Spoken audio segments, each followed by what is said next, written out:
زنده باشه. که علی جانم، اکای علی جانم، خرسندید مبارک باشه. یک قرصه که بلند میزنه برای پیری کار ستومی خاندان که امروز قرض پدری را ادا نموده ایستادن. خرسندید مبارک باشه اکا جانم.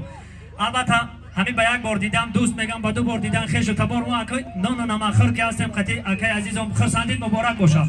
میگم ای صاحبی توی وقت و دولت به شما، یک توی کلام کردید رحمت به شما.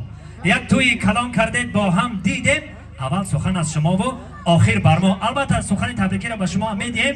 اکای امروز داداره که ما محمد جان یک قرصه که بلند برای شاه شاهی که در تخت زرین نشسته است. مبارکت باشد ای خرسندی، ای خانه آبادی. البته آرزوی هر یک پدر و مادر است. اگر مادری مهربان هم باشن مرحمت به نزد ما بیان، به نهایت نور علا نور می شود. اگر مادری عزیز باشن، مادر شباچه باشن مرحمت بیاین، هیچ گپ نه. البته خرسندی بالای خرسندی از در این خاندان ما دعا میکنیم، میگیم پیوند دو خاندان مبارک باشد و با گوهروس نازنین تمام خوشی‌های زندگی را تمنا میکنیم و در آینده میگوییم که عروسی با پی و قدم باشند در خاندان داماد، فرزندان سالم و صالحات به دنیا بیارند، هم وقت در خدمت پدر و مادر خسرو و خوشتامان باشید. قطعا همین مادر جانم دگانه شاید ایشم یا شکرگینه همین شبچه را ایوتاش فرق نمیکنی جاش بیاین دیگه هر دش یا شکر خوش به ها دعا میکنیم که همه وقت هم که یاش بمونید. سربلند باشین اکای علی جانم. بازم بزرگان میگن که برخیز پدر سری مرا سله نما، برخیز پدر سری مرا سله نما، دروازه تقدیر مرا تله نما. بینگر پسرت شاه پسر گشته است، با دست دعای خود دم شاد نما. البته یک دعای نیک باری فرزندان، باری خیش و تباران در اینجا، همه خیش و تباران ای تمام جا در اینجا حضور دارن. ای خودی دهی سنتودا، ای دنغره، ای کلابی باستانی، ای یاوان سیتی، ای تمام جا، ای کویبش، ای که جایی که بگی در اینجا میمونا حضور دارن. همه میمونا را خوش آمدید میگیم، قدماتون نوری دیده تاج بر سر میگیم. البته یک چیزی که من قید میکنم، با وقتی پیش بود همین گپی مرا به قضیه گوش کنید. زمانی پیش بود میگفتن که چشمش هم میگفتن یازنش، همه میخندی میگفتن یازنه، آیا یازنه دا هفت خر خوبای میگفتن. گفتن یازنه، آیا یازنه را در جای ما اولاو میگن میگفتن.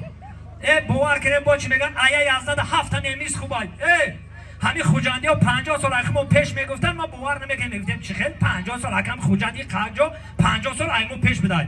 انا نه با همون گپ اومدیم که 50 سال پیش بخیم میگفتن در پادشاه مرا میه مخمون اولاو میگفتیم، خر میگفتیم، نمیز میگفتیم، یازنه را باید پادشاه با پادشاه برابر میگه. در این پادشاه هم مرا می یک زمان اشیده همه وقت قرصه که برام برای پادشاه ها بزنیم، برای یازنه ها دیگه ایجا این سپس هر یک یازنه رو پادشاه بگن. این سخنه رو برای فیض‌الدین جان گفتم.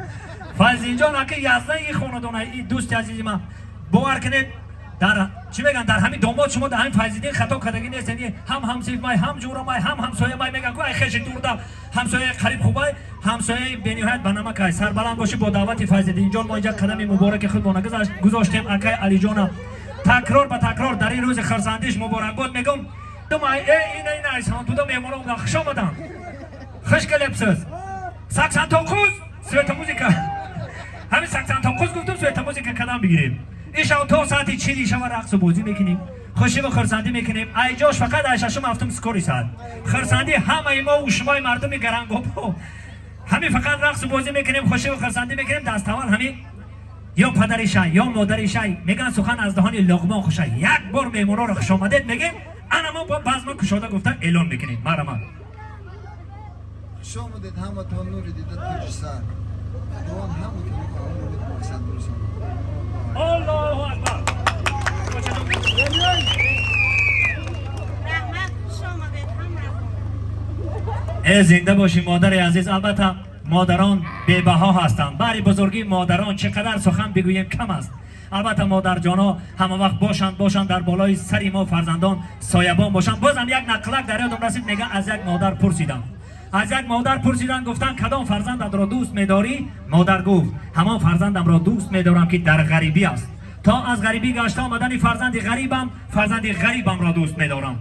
بازم به مادر سوال کرده پرسیدم بیشتر و بیشتر کدام فرزندت را دوست می‌داری؟ مادر گفت همان فرزندم را دوست می‌دارم که در بستری بیماری است. تا شفا یافتن فرزند بیمارم را دوست می‌دارم. بازم به مادر سوال کرده پرسیدم بیشتر و بیشتر کدام فرزندت را دوست می‌داری؟ مادر در جواب گفت تا جان در بدن دارم همه فرزندانم را دوست می‌دارم. برای بزرگی مادران، کسی که مادرش دوست می‌داره یک قرصکی بلند بزنیم.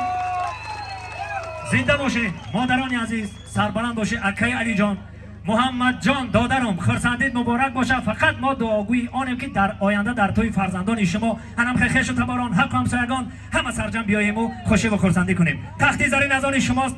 با شما اجازت هست که به حضور نشینید.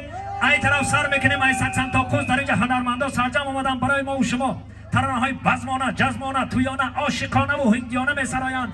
همه سرجم رقص و بازی میکنیم و خوشی و خرسندی میکنیم. میگه مطربا از نو نوا آغاز کن. سر بلند باشه علی جان.